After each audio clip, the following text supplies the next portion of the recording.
Fabulous. Okay, thank you. Any other comments on that first question from our panelists?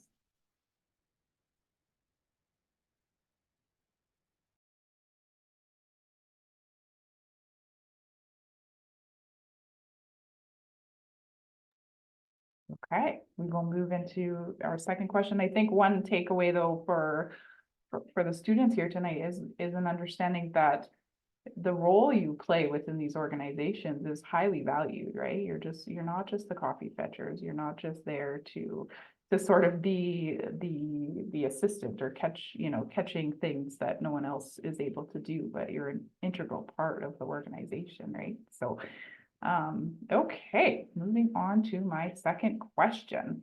Can you tell us how work integrated learning helped your business reach its goals? And if you have a specific example to share as an achievement, that would be fantastic.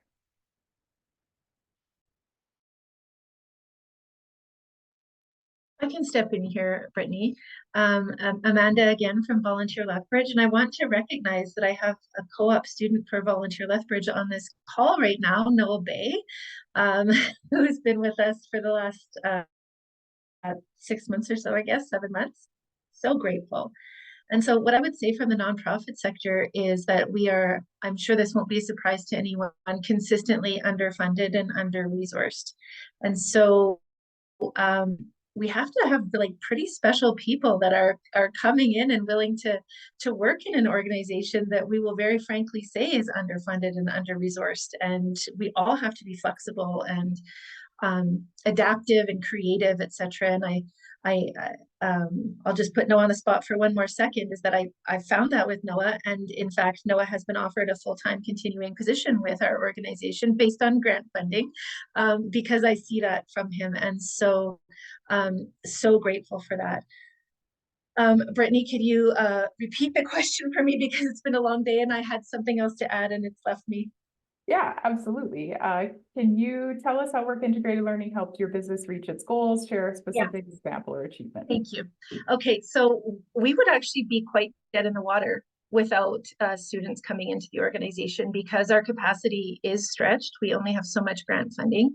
And so what happens is students come in and out, I think, as Kristine alluded to, as being a learning organization, learning on both sides. Like, we're teaching and we're learning at the same time, and without that influx of new ideas and new energy constantly, we would not be able to innovate in the way that we are and we will continue to do. And so we rely actually quite heavily on work integrated learning.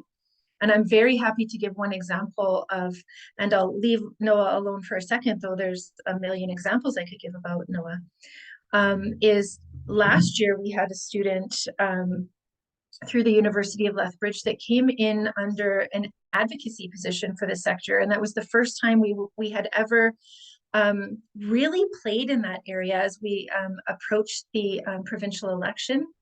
And we participated in a program called Nonprofit Get Out the Vote.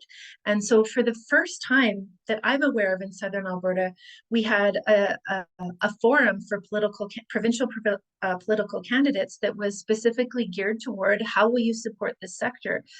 We held their feet to the fire in a way that we had never done before. We collaborated with the rest of the province around 5 joint priorities around what the nonprofit sector wanted from their provincial government, whoever it was. What campaign promises were they willing to make? What were they willing to commit to? What were their viewpoints, etc.? And we'd never been able to step into that arena before, and a student helped us do that. She is incredible. I'll give her first name. It was Lucy. She has gone on to a very lucrative career after having that experience with us. And we are now very, very credible participants in this provincial nonprofit Get Out the Vote campaign, which is, it's a bit of a misnomer, because it's not just about, election cycles, but it's about advocating for the sector and what we want and speaking with a unified voice. And we would never have been so credible in this provincial sphere without that student. Like, it was game-changing. So exciting to hear. I always get chills every time I hear what amazing things students are working on, and it's really why I think that all of us, right, are in this space, helping students and employers to find those matches and find those significant projects that they could be a part of. And congratulations, Noah, on your full-time offer. That's very exciting. Okay, is there others that would like to share a specific sort of achievement or something that one of their students completed? Yeah, Kristine. So for us, it really allowed us to explore some different avenues of where we can go. So traditionally, we always look to, you know, those practicum students that are going to be like more the social work base or psychology base, or we have a lot of people from the addictions and mental health type of area and stuff like this. And that is all great, but it is a business that we're operating beyond everything else. And so much like what Amanda's alluded to, it comes down to the grant writing, those connections with donors, what our communications are going out. And as you know, like sexual violence is hitting the media almost every day. And so how we communicate this to the public, how we communicate to different people who not only have an interest, but have a connection to this issue that really want to look at some systems change and the rest is really important. So that's when we start to look at how do we develop then someone to do external communications and more of that sustainable development piece. All of this right now was happening off the side of my desk. We just did what we consider a major build because we're a small organization, but where we had to raise over $600,000. And between a couple of us, we got that done, but it was a lot of work on top of I do payroll and budgets and supervised staff and everything else. And so it becomes quite daunting. So it allowed us to really think differently about how we can engage with students to actually bring some of that expertise in. And we specifically look towards someone with a poli-sci type background for that. Because again, what's happening in provincial budgets and federal budgets, what's happening with social policy is really important for us to look at. And there's this whole nother level as a developing agency that we want to get into more of the big A advocacy type work to create some of that change. You know, before I die, you know, there's other things I want to do, right? And so it becomes quite exciting because there's lots to explore, which is really good. And it led to a lot of different initiatives. So she is working on a communications plan for the agency. So it's also the training parts that come with that. So every player in our organization will know what they should be speaking on, what their elevator pitch is, how they should be addressing certain things, or when we get those callbacks from media. And I do some of that right now, which is fine. Also our fund development plan and what that long range planning is going to look at. With that, we were able to actually do some bigger training through Results Canada on big A advocacy and what the board's role is that our student was involved in, along with some other key staff. And then is that advocacy platform going to look like for us? So it really, I guess, fuels her fire a bit for the poli-sci end of things.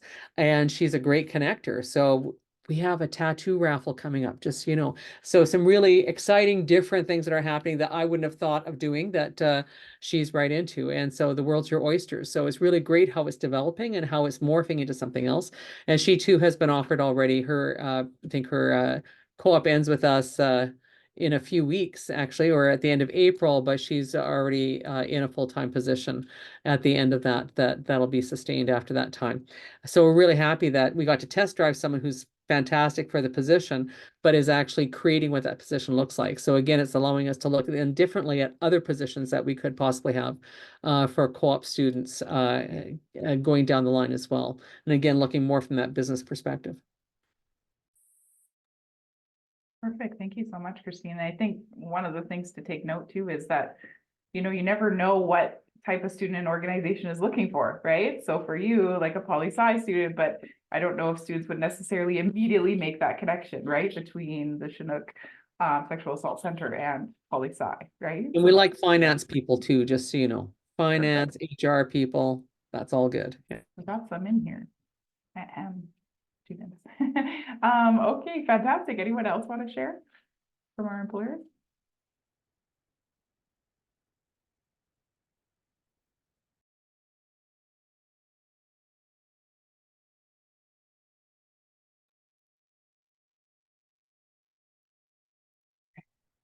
Let me move along to our next question. I really need to blow up the screen here, sorry. Okay, can you talk about challenges students faced during their work placements and share a story of how they overcame these challenges?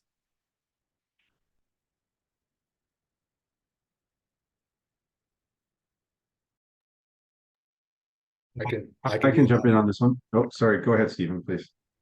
Awesome. Thank you, Joel. Appreciate it. I think the biggest challenge that our co-op and new students kind of face is the fact that they're very quiet and they're afraid to ask questions and they're afraid to talk. It's extremely intimidating to come in as a accounting student, to be surrounded by people that have been in the industry for so long.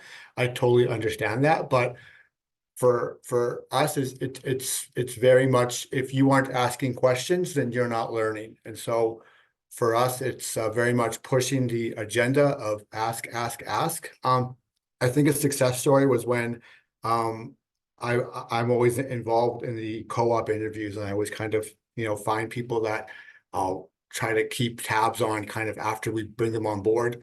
And I recall sitting in on a meeting with one of these new students that we had brought on board. And I told him before we entered the meeting, the feedback I had heard was that he's very quiet and he doesn't talk. And I pulled him aside prior to the meeting and I said, "You're going to ask a question in this meeting." And at that point, he was kind of freaked out. And then as the meeting was going on, I shot him an absolute death glare of like, "Ask a freaking question right now." And he finally jumped up and he asked a question, and it was great. And from there, the ball got rolling. And from there, he would not stop asking questions. And so for us, it's just pushing the students to ask questions, to speak up, to kind of feel free to make mistakes and not be scared to make mistakes, because we expect you to make mistakes and we expect you to learn from them. But the more questions you ask, the better you are, and it's going to be okay.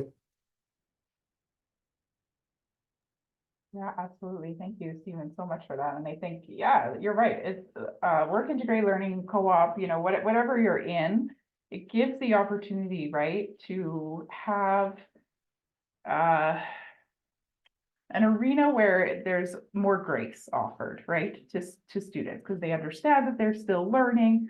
And so the ability to sort of get in there and to experience failure is really part of this whole experience. And so sort of being comfortable, like you said, Stephen, of getting used to just putting yourself out there, willing to fail. It's much easier sort of at the co-op or applied studies level than it is once you get into full-time permanent work. There's less maybe grace allotted for errors and mistakes, for sure. Joel, I will pass it over to you. Perfect. Thank you. Yeah, I agree 100% with what Stephen said about asking questions and being motivated to learn. I think from a specific challenge point of view for us, as I mentioned at the beginning, we operate in a consulting role. So we're often working on projects for our clients, and there is sometimes no safety net to that. So the students get thrown into real teams, they're doing real work, they're supported and surrounded by a team that's helping them. But the challenge is balancing their learning and getting up to speed and producing and being part of the team. So walking that tightrope is hard. It's not easy. Getting up to speed quickly, learning to lean on your teammates is a tough lesson. I think what we see often, especially in computer science or software engineering, the students come out of their programs. Usually they've done well. Usually that seems like it's magic to people who are non-technical. And so they have an air of high confidence about them. And so it's sometimes a challenge to get into a work environment and recognize that everyone in the room was once the smartest person in their class. And there is something to learn from everyone, and to ask those questions and have the humility to ask for help, recognize that there's a lot to learn still. And I think a story of how that has come true for us is that we've had times where a student will come in and be assigned a problem on a project and not understand that it's not like a school assignment. It's a school assignment is often very well laid out, very much there's a known solution, and often the problems that we're working on, nobody knows what the answer is until we figure it out. So having that realization sometimes rattles some of the students when they get exposed to it the first time. I know specifically one of the students we have from the University of Lethbridge right now, this is his first professional job. And so getting a sense of the scale and scope of enterprise software and comparing that to what he had learned at school threw him off at the beginning, and he didn't know where to start. That kind of like too much to digest at once. But, you know, with the help of the team and his breaking down the problem and figuring out how to work through it systematically, he's gotten up to speed. And then now we're 3 months in and he's doing excellent. So it's nice to see that outcome. Good to hear, Joel. I'm glad that that student is growing in that capacity, and willing to sort of collaborate and take those risks, and learn from others, right? Absolutely.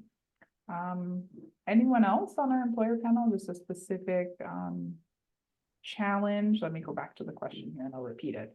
Challenges students have faced during their work placements, and a story of how they overcame these challenges. So more with some past students that we've had, we know that people will gravitate sometimes towards the field, but certainly towards our agency because they've had their own experience around sexual assault or sexual abuse in their life. And, you know, we can assume, because we know the prevalence rates are very high, that a lot of people we come in contact with have had those experiences. But when we're serving others, it's really about those that we're serving. It's not about our own trauma story that we may have. And it really doesn't have a place in our workplace to talk about that to that sense. And so for the one student in particular, it was very much a struggle because it was like, when do I get to tell everybody what I went through? But we're not here for you on that level. And so again, it was gearing that student towards where they can get some professional services for that. Because again, it's about how we help others, not how we help ourselves in this field. So again, it's a bit of a mind shift that comes with that. Now we do start with a cautionary note that if it's about that, then there's other services that they need first before they come to work for us, even in a student capacity. But that's probably been the biggest challenge that we've seen some people have. Great, thank you, Kristine. Thank you so much for sharing that. And what an important, discovery for students, right? Of like the motivation for, and I think that's true for any organization, right? What's the motivation for joining that organization? What are you trying to hope to accomplish? And you know, serving others, right? Instead of making it more about us and ourselves, for sure. Anyone else that hasn't got the opportunity to chat about this one yet? I could add to that, Brittany. I would say, Stephen, super interesting with your comment about being afraid to ask questions. And with the students that we have like internally for co-ops over 4 or 8 months, I actually find the opposite, that they're willing to ask tough questions and willing to probe why are we doing it this way, and sometimes can come up against ageism and feeling like that maybe they have less to offer because, you know, they've had less experience. And I actually do find that a significant problem when we talk about the isms that exist in our community and the ways that we want to achieve equality. Sometimes age is not given enough credence, I think, in that sense. And, you know, believe it or not, it was just like yesterday when I was the youngest person at every board table. And I felt that. I really, like, I remember it like it was yesterday. And I talked to my peers about that, about how sometimes we weren't taken seriously because we were young, but like we had such hope and such faith and such optimism and so much to offer. So I find that that's maybe the opposite side of the spectrum than what Stephen is referring to.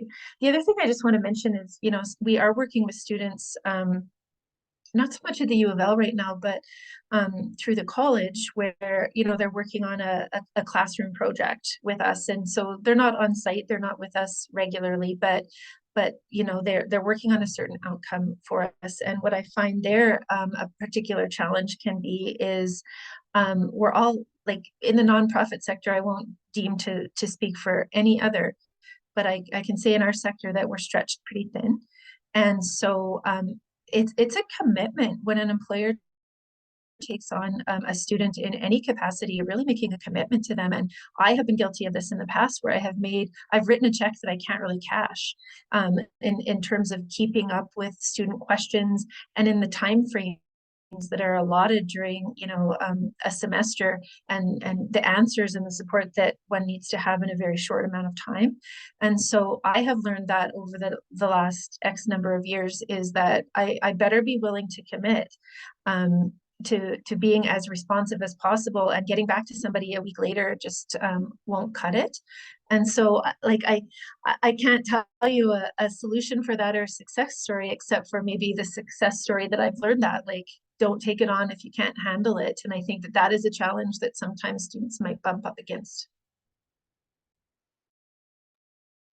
Absolutely, Amanda. Thank you so much for that specifically. Yeah, that balance, right? Of like, how much can I actually commit to versus how much time I actually have. I think we're all still learning that at every level of our career, but you know, it particularly is highlighted when we first enter the workforce and realize sort of all the areas that we're being pulled into constantly. And you're right, especially in that not-for-profit sector, right, where resourcing is limited. Fantastic. Any other comments on the challenges faced by students or yourselves? I think Amanda opened up a really good question of challenges for yourself with your organization.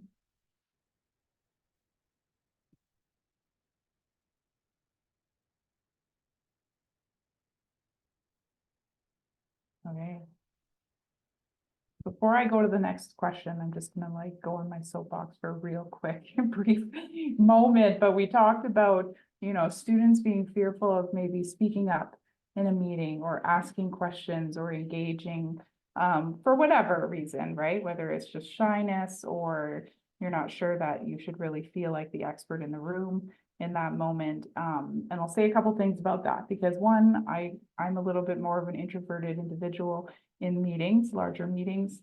And I have learned to advocate for myself, right? So I'll go to my supervisor and say, you know, I would love to share my thoughts in a meeting, but I don't like talking over other people. So if you give me an in, if you say, you know, Brittany, what are your thoughts on this particular, whatever we're talking about, right? It gives me a chance then to speak without feeling like I'm talking over anyone or kind of putting me in that uncomfortable place that I don't like to be. So advocate for yourselves. Find where you feel you need that support. If you have a good supervisor, which I will say everyone that's part of this discussion today would certainly be that for you, and advocate for yourself, for your personality style. You don't have to be a crazy extrovert to be successful in these placements or in your career, right? You just have to know what you need and sort of how to chat about that and discuss that. I know a few of you have probably already heard this because I tell students this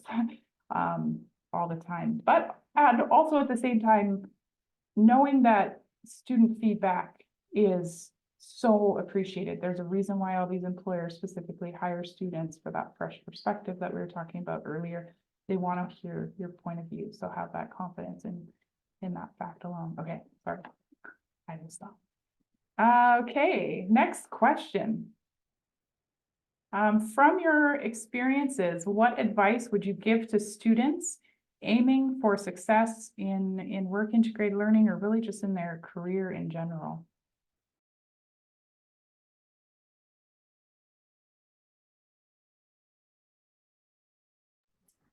Guess I can take this one. I only graduated in 2020, so I can kind of relate to those students who are seeking that professional experience and really eager to get into that world, right? Professional world. For me, I would say just keeping an open mind and being resourceful. And having that student mentality, because there's always something to learn, right? And when it comes to being resourceful, I feel like it would be up to the student, or it comes down to you as a person or as a student to really expand your network and really utilizing all the resources that are available to you.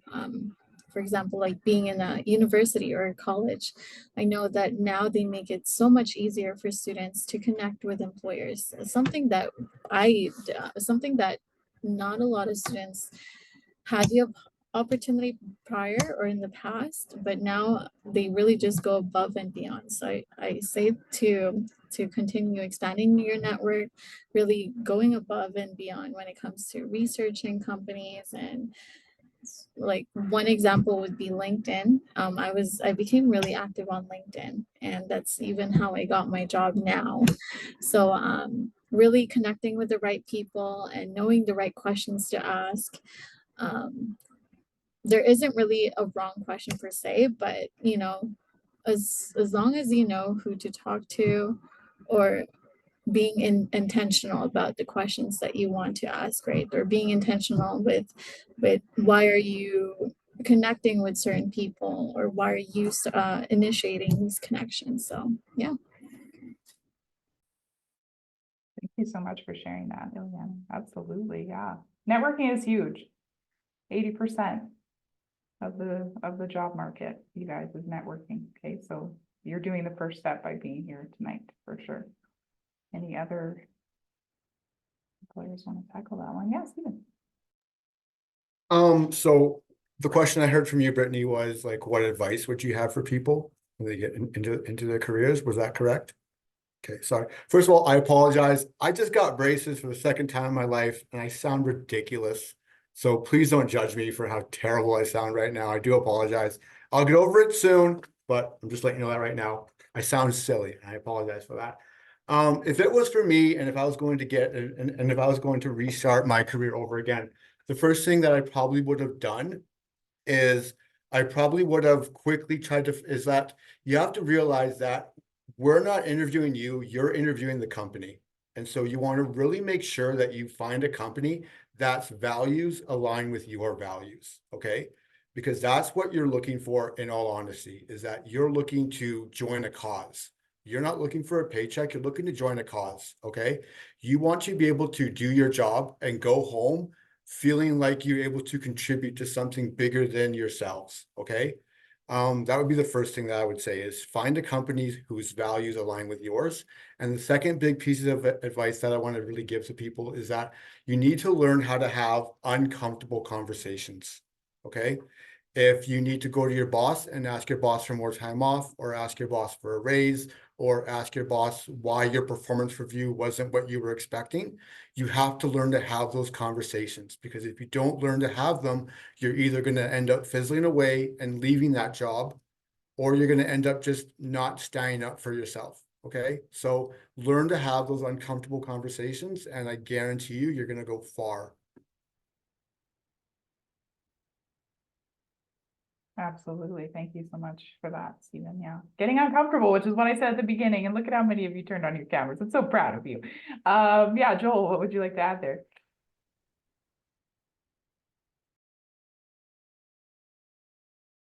As am I. You're muted, Joel. Sorry. Apologies. Thank you. I just wanted to tack on a little bit to what Stephen said there. I 100% agree. When you have the opportunity, searching for a place to spend your time where you share in the vision and you genuinely love what you're doing is 100% the best thing. But you also have to recognize that at different stages of your career, different value propositions from different organizations are going to have larger or lesser weight depending on where you're at. Right now, I would encourage you to look for a place where you can get good experience, get exposed to the things that you're wanting to practice, the things that you've learned in school. I often say to all of our interns, the best part about doing a co-op or an internship is you get to try stuff on, and you get to see how it fits. It's a case of you don't know what you're going to be good at. You don't know what you're actually going to like until you get a chance to practice it. So I would suggest the number one thing that I tell all of the students who come to us is to engage as fully as you can, and try to experience all aspects of the organization. Practice your skills, whether that's technically proficiency, whatever capability, learn those things that you need to know to do the job. But also, as was mentioned, practice building relationships, engage in the social aspects, build your network. Self-advocate is number one, in the sense of, like Stephen said, you need to be able to ask for what you're looking for. If it's not the experience that you're hoping to get, what is the experience that you're looking for? Be able to have those conversations is super important. And I think just giving yourself to the experience, don't treat it like it's just an assignment or another class and you have to get through it. the experience is what you take away from this, not checking the box of I did a co-op placement. You're there to actually learn and prepare yourself and try to figure out what it's going to be like to do this for your career. So embrace that 100%. Absolutely, Joel, you're speaking my language, career development, all of it. Thank you so much. Kristine, yeah, what would you like to add?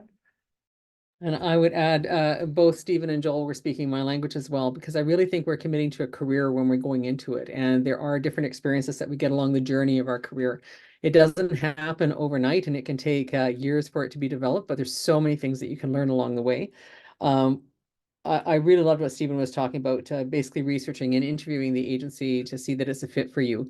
But along those lines, workplace culture is a big thing, but we all contribute to it, not just the leaders of the organization, but also the front line in the organization. And so what we contribute to that. We practice what's called radical candor, and you can find videos on this on YouTube. But really, it's how do we speak honestly, with candor, but with respect to each other. So again, it's not about the hidden messages and things. So people, it shouldn't be a guessing game what's going on. I often tell people, especially in our field, you should be insisting upon having formal supervision, not the doorway stuff or the trauma dumps that happen office to office, but really sitting down to have that formal conversation with your supervisor or with your manager about your performance, about what you see as giving you pride and joy within the job that you're doing, taking stock of those wonderful skills that you're bringing to the job, because it helps you sell yourself later as well. It also helps you to identify where you might be missing out on some things and not doing the skill development that you need. Really talking about where those challenges are and how you can actually address those challenges, so that things don't fester and grow. I believe when we do a performance appraisal, nothing should be a surprise. So unless you've smacked someone across the head the week prior, which I would have dealt with swiftly, by the way, but unless there's something really egregious that happened the week prior, you should know going in what your performance rating is going to be. You should know what you should be working on for your goals. And we start from day one talking about what your career ambitions are. Where is it that you see yourself? And if it is to be frontline for the next 20 years, God love you, we need really good frontline people. If it is that you want to be the CEO of the agency and want to oust me in the next 5 years, good for you. I'm getting tired. You can do that. But what is it that you need to do to get to those positions? And what is your ownership for that? I don't believe that my career was handed to me, that it was owed to me. It was something that I helped to build and that I shared in that process. And so those are things I like. But I really loved what both Joel and Stephen said leading into this. I think that really speaks largely to where we are in our communities today. Sorry, just to echo that, yeah, it's actually a book, Radical Candor. I still message the person, the actual writer. I actually message with her back and forth quite a bit. Read the book and then read books. Just because you finish school doesn't mean you have to stop learning. I've met so many people that like literally say, I'm never touching school again. I'm like, I'm not asking you to, but read books, read as much as you can and don't stop learning. And then just to echo what Kristine was saying there, and maybe you should kind of build upon it. You have to realize that you are your own brand and that you are working for yourself. And people know who the good people are. Like HR is a small net group. We all know who the real good HR people are. I haven't heard my name in that group yet. I don't know why. But like you have to understand that like what you're doing is building a brand and that everything that you do is going to trickle down. So as you're working on your career, build your brand. Love that. Building your brand, being an active participant in this process, right? Not just waiting for everything to fall to you or like that aha moment of, oh yeah, it's just going to fall from the sky and I'm going to know what I'm supposed to do with the rest of my life, right? I know Amanda was putting some comments in the chat as well, so hopefully you guys got a chance to read that. Is there anything you would add, Amanda, to the discussion? Okay, perfect. Anything else we want to add before I move to the next one?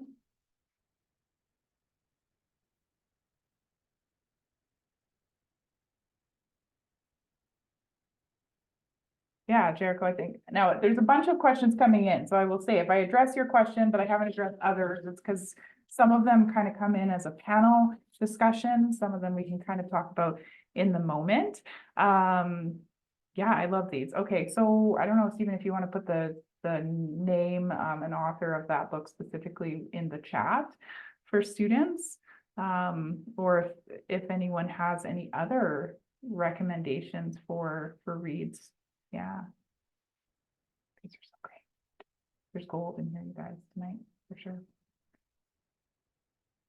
Yeah, and like Joel said, you don't have to read them, right? If you're a little traumatized by reading in university like I was for a long time, listen to some audiobooks, right?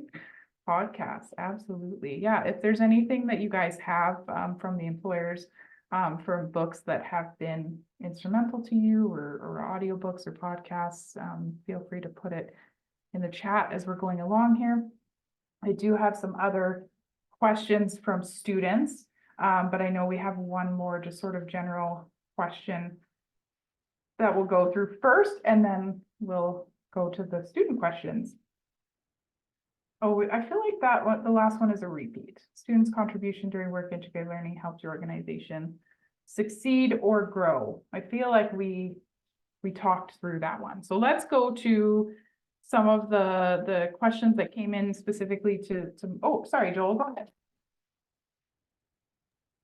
Grace, I just wanted to highlight, I do have a particular story that I think illustrates how what you potentially sign up for during a co-op position isn't necessarily what works out as far as getting the opportunity or how you can contribute. So for an example, we do every term, we have the interns work on a CSR project, a corporate social responsibility project.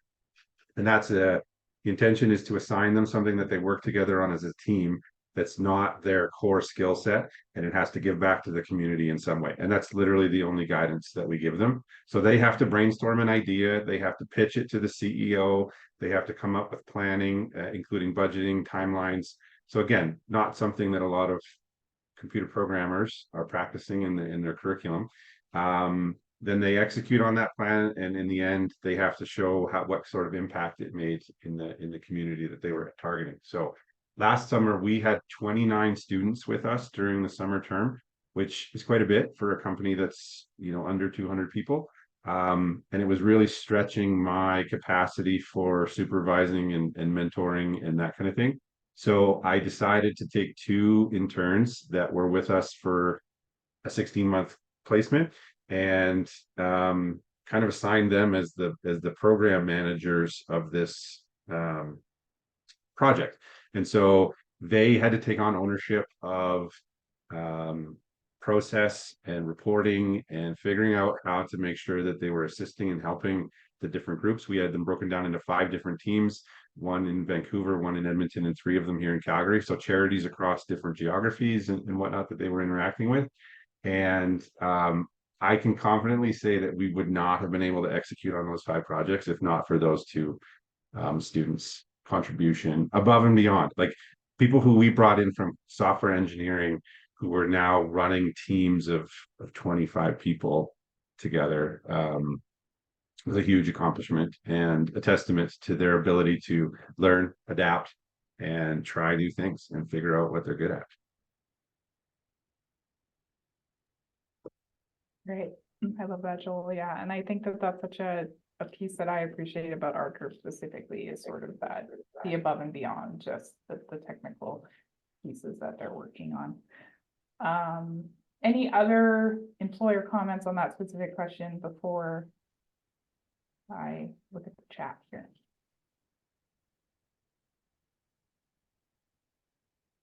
Okay.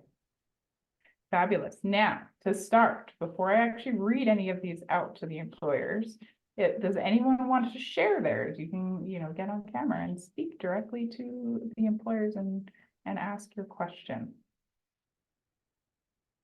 Someone's going to be brave. Yeah, Clay, you're going to be brave. Go for it. Yeah, I have a question for Amanda.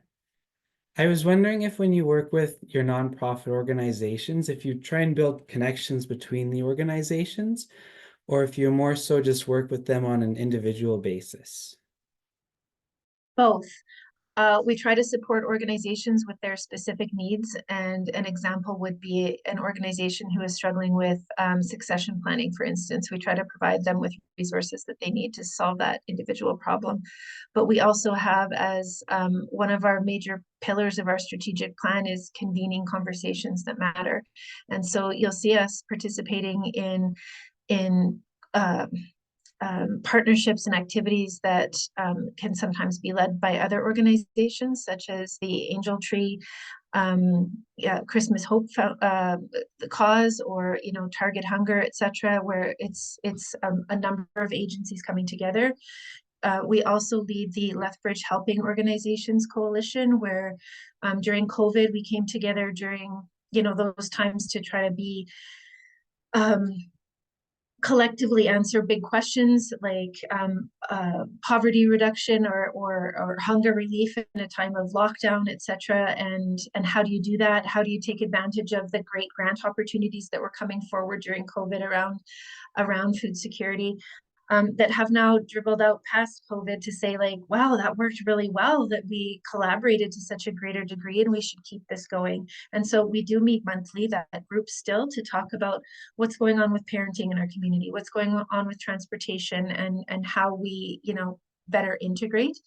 And you'll also see us starting some conversations sometimes, like during National Volunteer Week, late April, you will see us convening the nonprofit sector around really trying to promote the idea of providing a living wage, which is actually a very concrete calculation for almost every community in Alberta.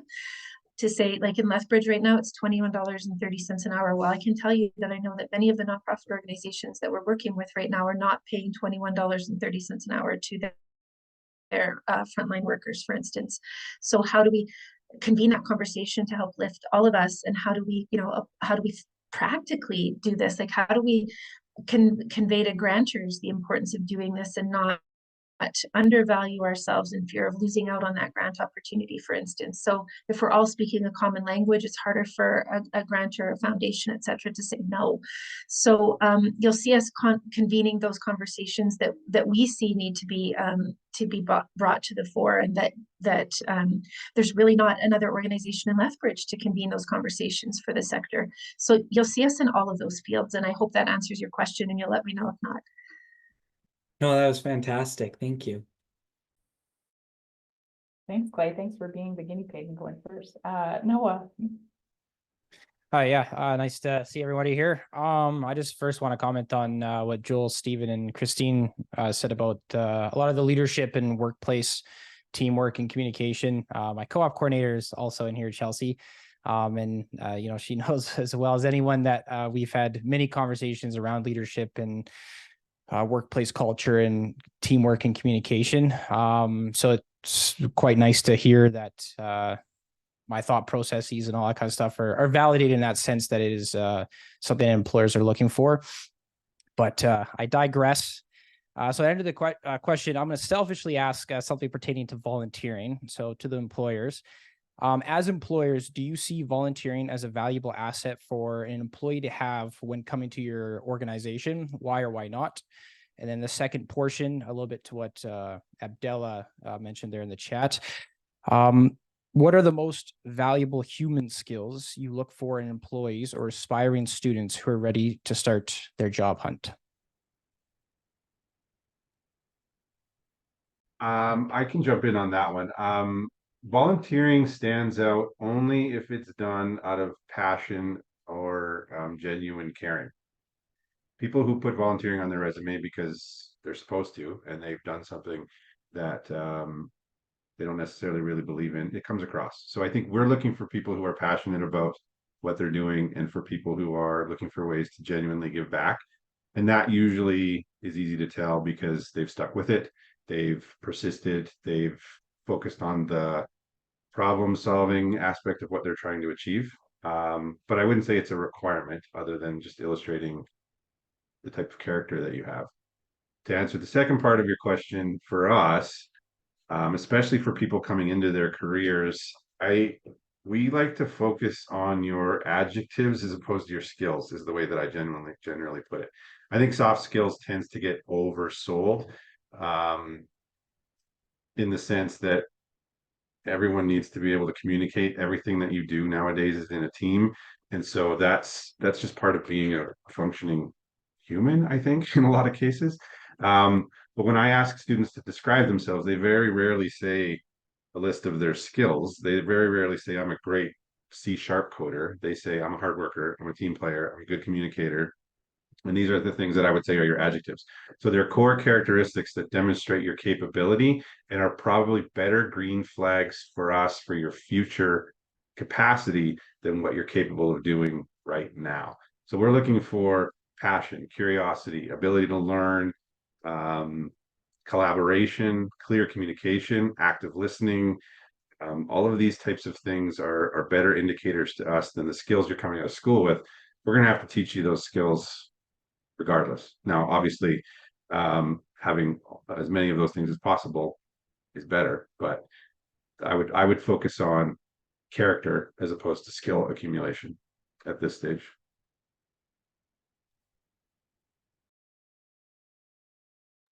Love it. Thanks, Joel. Any other employers want to address?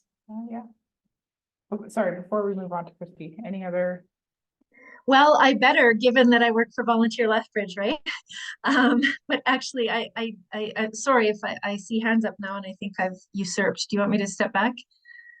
No, go ahead, Amanda. Yeah. Okay, so I do want to address what Joel just said, and I don't think it's an agree disagree situation, but I would certainly be considering encouraging our member organizations that persistence, longevity within a volunteer role, and I may have understood is really, it's far and few between right now. The trends nationally and internationally is that we are big fans as a globe really of short-term episodic volunteerism now as we come out of COVID, and it's actually quite rarer now to see long-term commitments to voluntary organizations. And so I think that like what Volunteer Lethbridge can do is to educate the community about the trends that are coming out of volunteerism, so that our expectations are still aligned with like what's happening in the community. And I can tell you that of the, like, you know, there's many volunteer placements that happen that we are not in the middle of, but we do have a new operating model now where we are centralizing volunteerism as much as we can. So there are some things that I can tell you, and what I can tell you is of the over 1,000 volunteers that we placed last year, only 175 of them required a police information check or vulnerable sector check, which tells you that can tell you many things, but one of the inferences that we can make from that is that we are having more people that want to be ushers at a weekend event, or to serve at a casino, or do those like much shorter term opportunities. And how we view that is that there are many reasons why people volunteer. It might be because you're lonely. It might be because you want to increase your social circle. It might be because you want to learn something new. It might be because you're trying to build your resume, and that's okay too. And so I don't necessarily think I'm disagreeing with Joel, but wanting to provide some context about what's happening globally around volunteerism, and how we have been and will continue to encourage our employers to look at those resumes to say we need to recognize that there are there's more than one reason why people volunteer. Thank you, Amanda. Yeah, and I think this is why it's so great to have a diversity of perspective coming in from different employers within different sectors, for sure, because you get kind of that diversity in response as well. So Christy, I will move to you.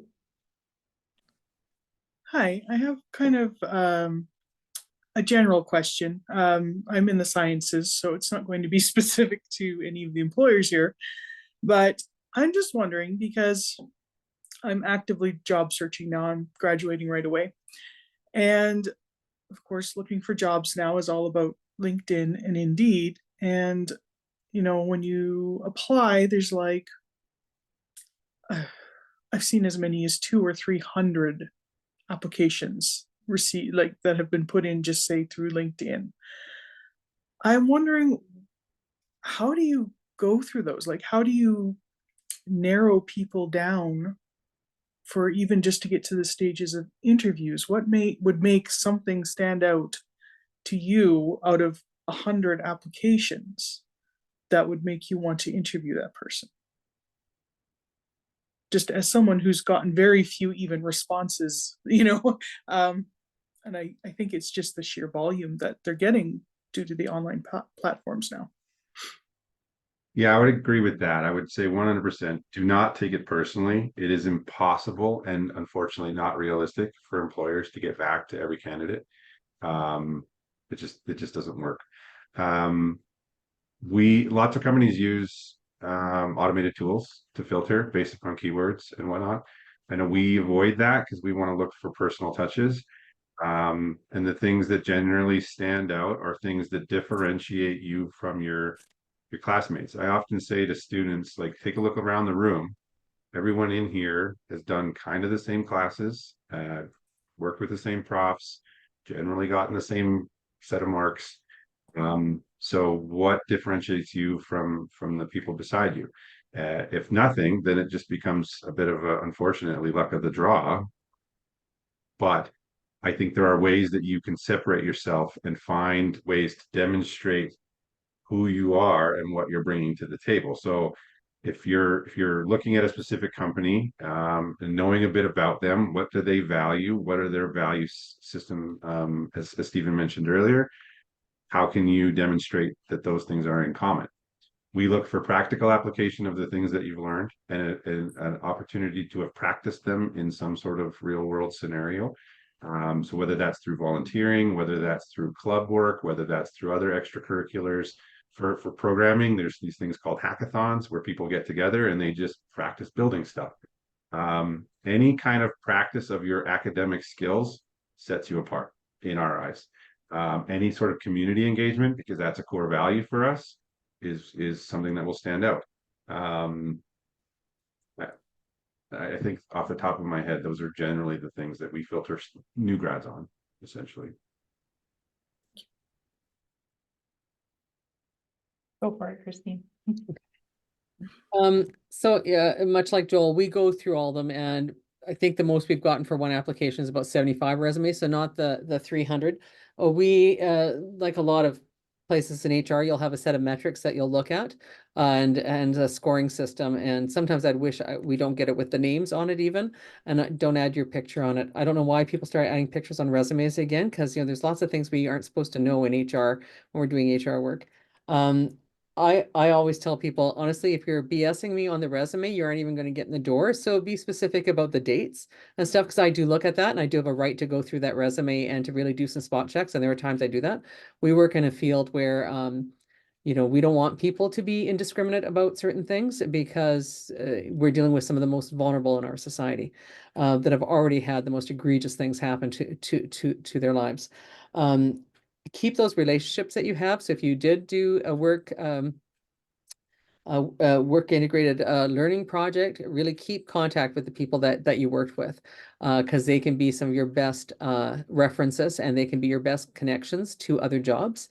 There are still students that I had 20 years ago that I'm still in contact with, because they've made that point of being connected, and that anytime I see a job that may really fit for where they're going their career path, I'm lending my reference to it, but I'm also sending it off to them to help them get connected that way, or making those introductions. Because again, we want to have good people in the field that are really contributing. My biggest turnoff for any type of resume, of course, is when it's just, when nothing syncs up and the dates are wrong, and, don't put I've had people put their dates of birth and their social insurance number on. I'm going, who the hell is teaching you about resume writing these days? Because all of these are things that I shouldn't know until I actually hire you. There's just so many tells, and that if you don't know your own human rights, how are you going to help others that have had their rights violated? So there's all those types of things that we just start to scan out. I don't care how good the resume is at that point, because I really worry how it's going to translate. But yeah, those would be the biggest ones for me. Thank you so much. Yeah, and there's some good information coming in on the chat about some cultural differences for different countries, which is why, within co-op, we sort of talk about specifically Canadian customs and what I've actually seen it from more Canadian Oh, really? born white people putting it on there, which is just a real turnoff. And again, I always look at, what are we allowed to ask when we're doing an interview? I don't want to know that you're married and have 4 kids. I don't have the right to know that information. So don't give that to me, because as an employer, I'm very worried about what I'm going to be accused of. I'm very worried about if you're going to be able to guide the people that we are supporting in this. So again, there's all those little tells us. It's like, this is show your best professional self with this, as error-free as possible. I know sometimes your margins don't line up. I get it. But sell yourself that way so we see your best professional self. So yeah, Kristine, as someone who is married with 4 kids, I do agree. Yeah, I don't care. Like, I've had people tell me what their religion is, and once you do that, I'm terrified. I'm like, no, I can't have you here. You're going to tell a client everything about yourself, and that's going to scare people away. So yeah. Thank you. Now, I just wanted to, there was one, before I move on to, I know you guys have your hands up and I appreciate you so much. There was just one similar question within the chat from Chance, as for those who are tracking questions, related to the interview and how to stand out specifically in the interview. Is there anything you would add that differentiates from the resume to standing out within the interview process?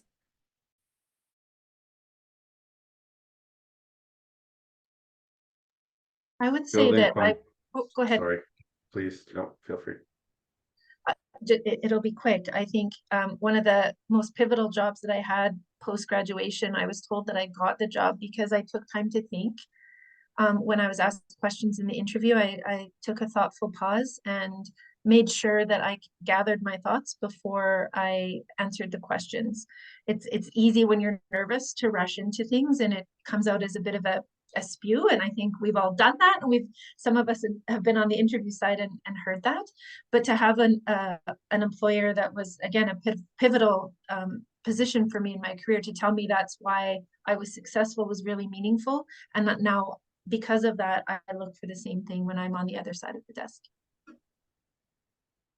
Yeah, I think similarly, building upon what I said that we look for in the resume, being able to articulate the why of anything is most important.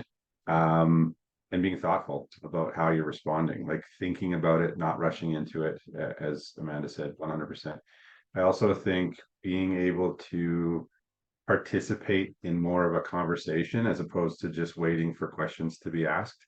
If there's something that piques your curiosity based upon what was asked of you, ask back, try to explore, understand the why, demonstrate, even if you don't know the answer, demonstrate your curiosity for wanting to know. And if you don't know the answer, I think it's been mentioned in the chat, do not try to fake it. If I'm asking you the question, chances are I know the answer.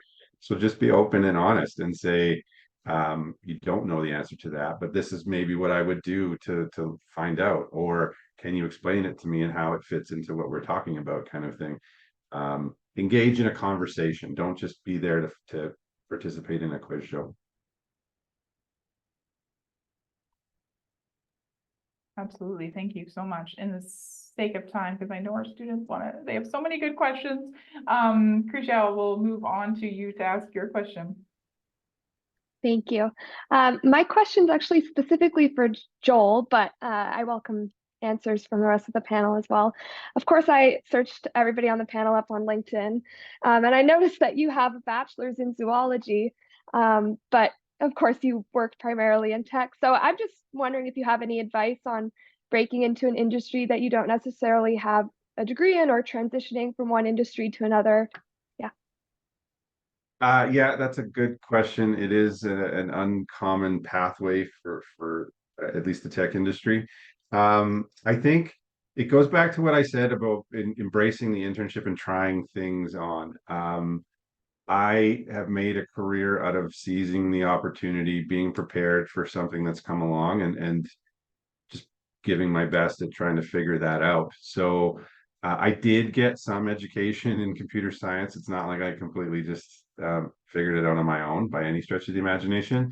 But knowing full well that I was behind the curve on my education, it came down to me being able to show where my value add was coming from. And that was not through pure skill. It was, like I said, through things that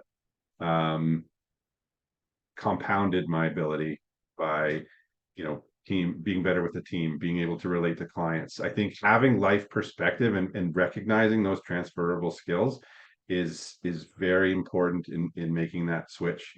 So being able to say, here's what I've learned along my path, and here's how I think it will aid me in my new chosen path helps. And then, as they say, luck is the opportunity and preparedness combined. So being prepared to seize that opportunity when it comes, make the most of it, is really all you can do. Thanks so much. And I know, Weezy, you had pretty much the same question, so I hope that kind of addresses yours as well. So we will move on to Misha. Hi, I have a question for Stephen particularly. I am an accounting student, and come September, just about every other accounting firm is going to be on campus to try and recruit students. So my question is like, what are some of the tips that that would be helpful to move from networking to landing a job? Yeah, I actually love this whole event. It's like the Hunger Games for accounting students of like, how do we get a job in accounting? It's pretty competitive. Here's the thing. I always ask when I'm on campus talking to the students, I always ask them, like, be prepared to answer the question as to why you got into accounting, and please don't tell me because you love numbers, because it's got to be more than just that. Be able to talk about why you want to go into the field and ask us questions. Ask us a million questions. Ask us what we have to offer. Ask us what the pay scale looks like. Ask us, how long does it take to become a supervisor? How long does it take to become a manager? Ask us what's the best route to go about doing this. Like, you're talking to accountants mostly. Like, I'm one of 2 HR people that might be there, but a majority of people there are going to be accountants, and they are the best at talking, in all honesty. They're also very introvert. They're also very not willing to open up and talk about things. So if you can break the ice with them and ask them these questions and get them talking, then that's gonna resonate with them, and they're gonna remember who you are.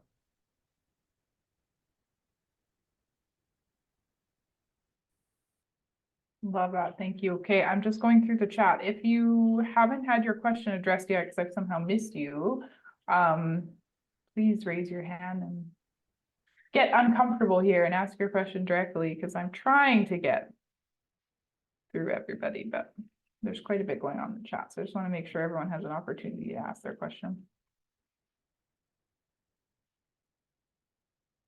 Anyone else? Great. Yeah, I'll throw some.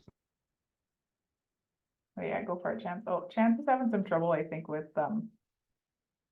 connection here. Should we?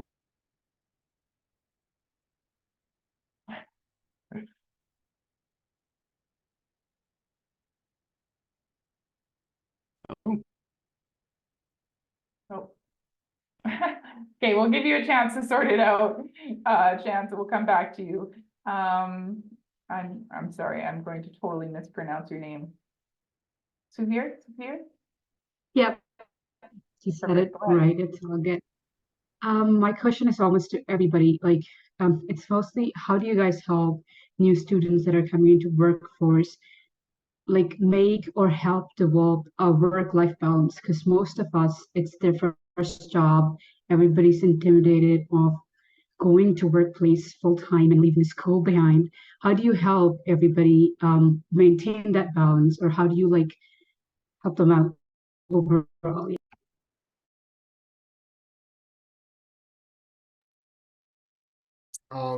I tell you to go home. First off, like, go home.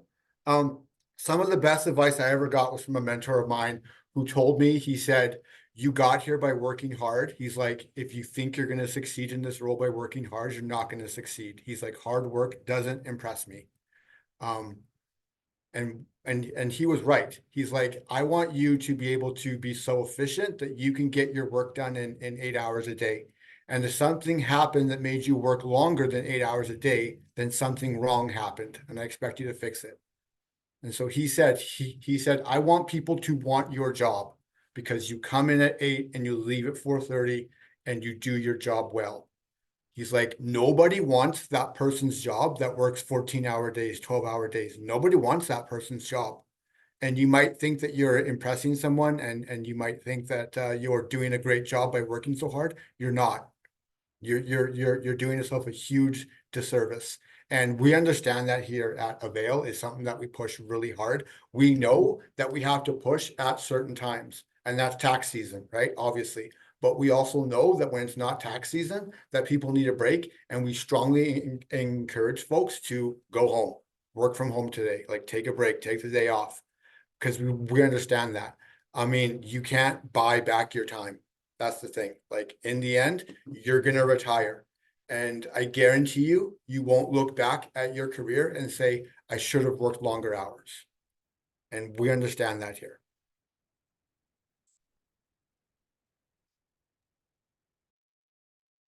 I agree with that totally. And I think there are clues that you can look for.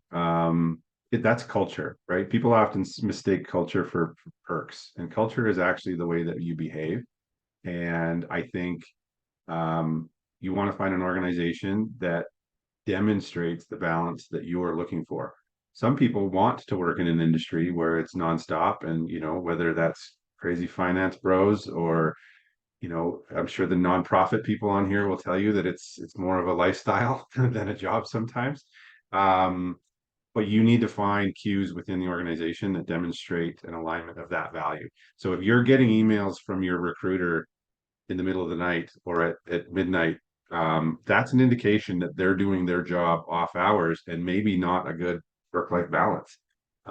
If you're struggling to find that connection, then maybe it's an opportunity for you to look for a better fit.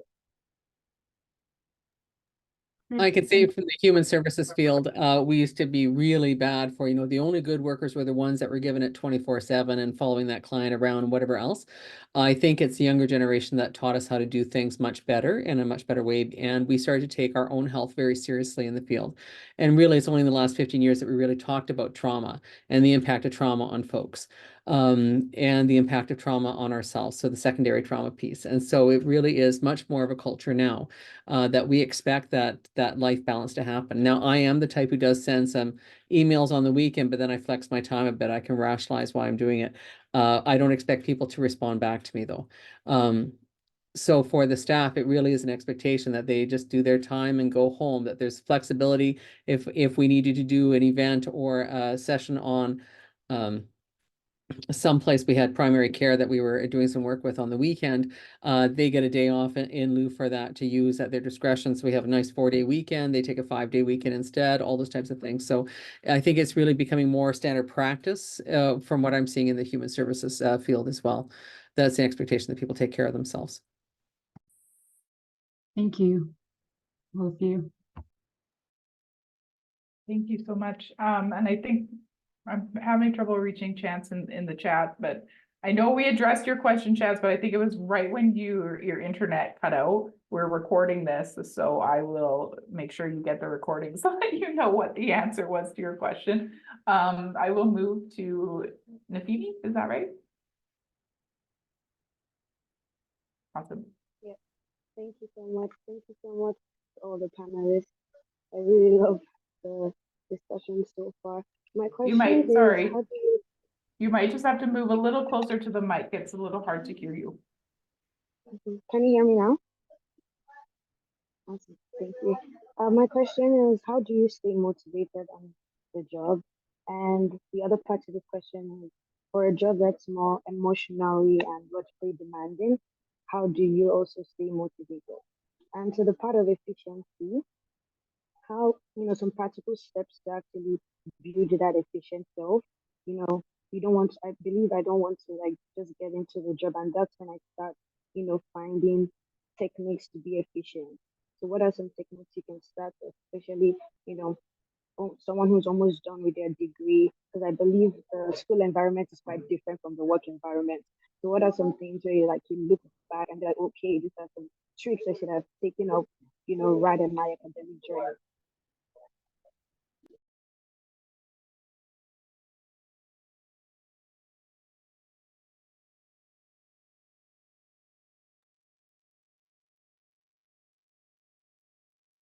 I think motivation is a challenge for everybody, regardless of what you're doing, to be honest. And I think I had a boss once who was fond of saying, if you get to go to work more days than you have to go to work, then you're winning. Um, in the sense that it is still work, they still have to pay you to be there. But I think you need to find something, whether it's like, as it's been in the chat or has been mentioned before, the why of what you're doing, right? You're either buying into the mission, you're either buying into the difference that you're making, you enjoy the people that you work with, you're happy to get that paycheck every week. Whatever it is that the value proposition is there for you, you're learning, you're contributing, whatever the case is. You got to keep reminding yourself of that, and there will always be ups and downs. That's just the nature of life. So I think um I think that answers part of your question. For the others.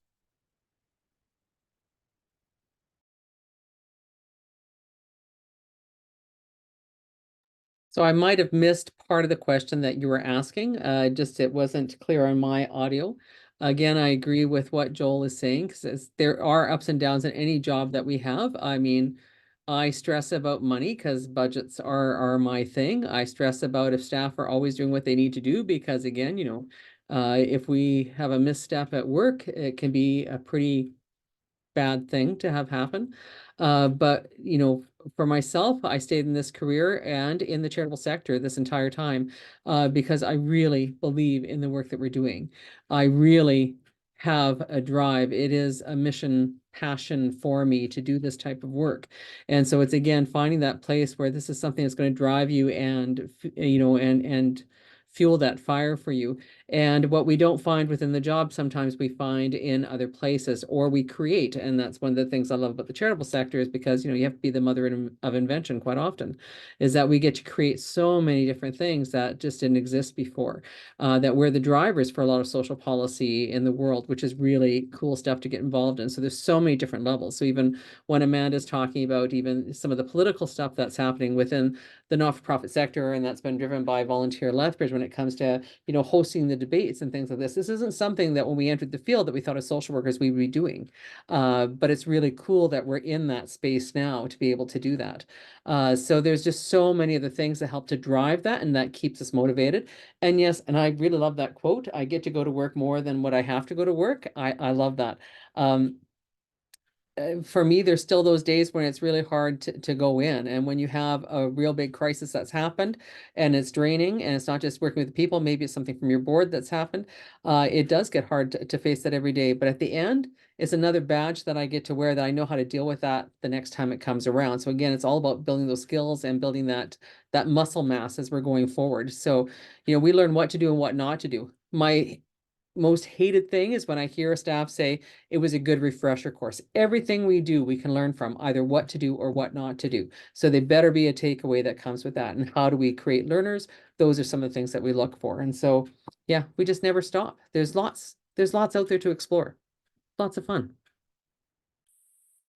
Fantastic. Okay, I have one question in the chat from chat, and then I have Jericho's question. So I know we're going to go like a minute or two over. If there's any employers that need to leave, please feel free. I'm very cognizant of your time, but I do also want to give these two students a chance to ask and answer their questions before we end this. So Chances was how real the danger of the resume gap is for students who may not land a job right out of university.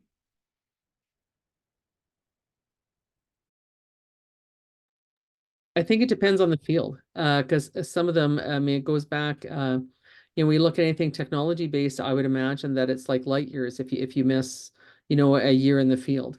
And so it's what you're doing when you aren't able to get that job to keep those skills up and to hone those skills. And again, our careers aren't owed to us. We have to invest that way.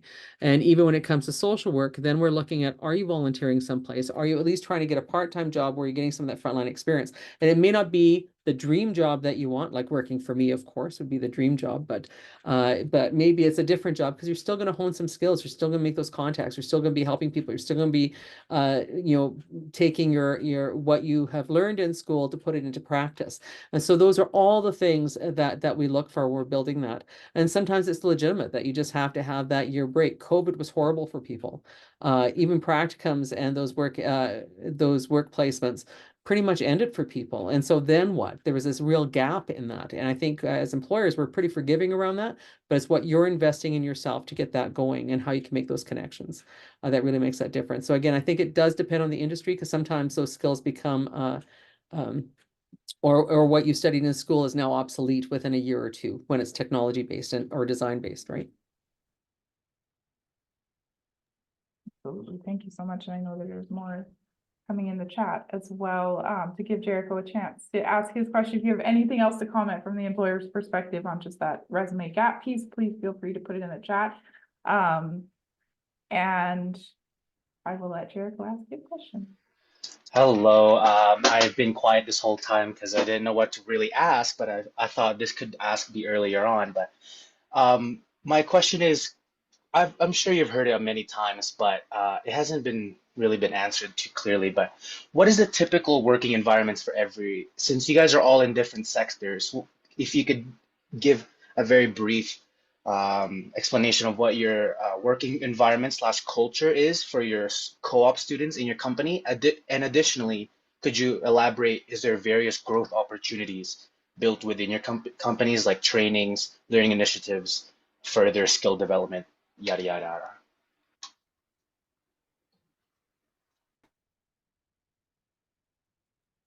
I can go first if you don't mind. Jericho, everyone's going to say yes to that. They're going to be like, of course we have trainings. I mean, showing someone who's going to be like, no, it's a dead end job. It's the absolute worst. Do not come here. I mean, yeah, I mean, obviously there are a huge opportunities for advancement here when it comes to an accounting firm, right? Like the sky's the limit here in all honesty. The culture is tough to describe in all honesty. It's culture, in my opinion, culture is like the vibe. Like, what's the vibe like, right? Do you folks, I'm sorry to say guys, do you folks, believe in your core values that you have mounted on your wall, right? Like, do you walk the walk, right? And so I would like to say that our culture does reflect our core values. But again, you're going to get this from every single person. They're all going to say we have the best culture. We have the best opportunities to actually, grow and do everything else like that. It comes down for you to say what's important to you and how can you find that out when you're going through the interview process. Okay. Yeah, I would agree with that. Anyone that's really invested in hiring co-op students is going to have to provide training and skill development and opportunity. It sounds like most of the people on here have hired back full-timers. We do the same. From a cultural perspective, it sounds kind of pessimistic, but I have heard it described as it's the worst behavior your organization will tolerate. And so it's about holding each other accountable for building the organization that you want to be a part of. And I often say, even the freshest student, the newest employee hire can contribute or take away from culture just by contributing and behaving the way that you want to be a part of that team, sort of thing, right? So again, there are cues. You can find these things and trying to align with what you're looking for. But I think the ultimate thing, you've heard it across the board here, it's about embracing the opportunity and providing those chances to learn to students. And that's the culture that you want to primarily focus on, I think, out of the gate. And I would say ditto from us on everything that's been said there. And again, culture is something that's built within, but it's something that's contributed to by everyone. And yes, we do invest quite heavily in our students and in our staff when it comes to training, both for paid and unpaid training opportunities. So.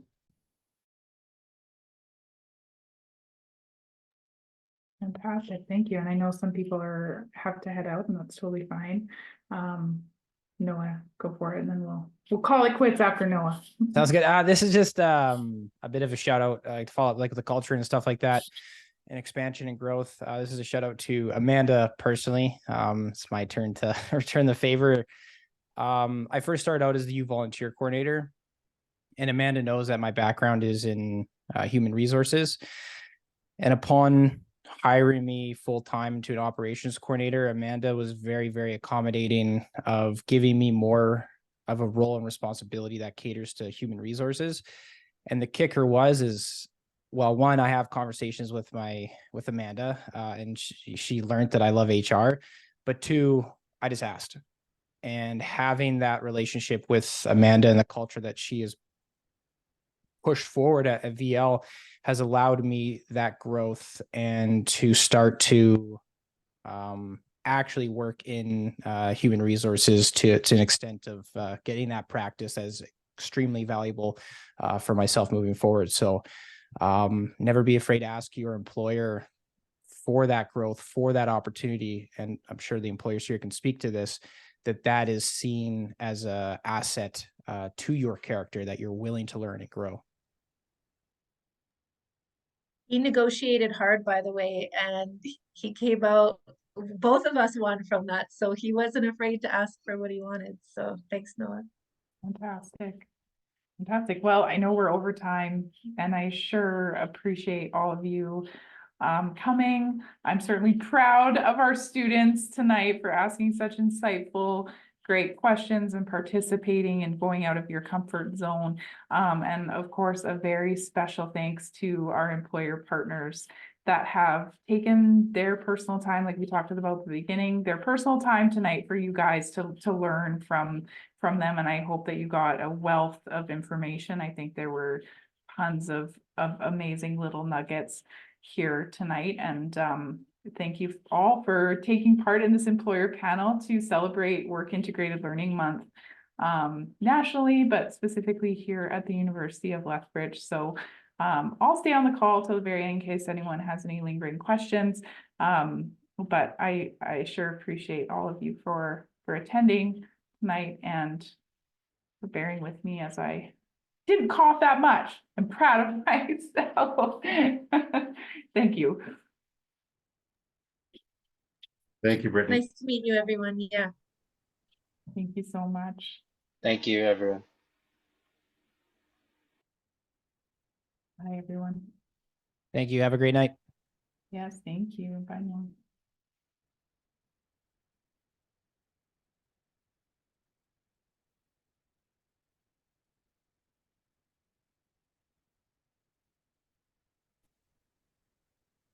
Thank you, Brittany, for hosting that. That was really well done.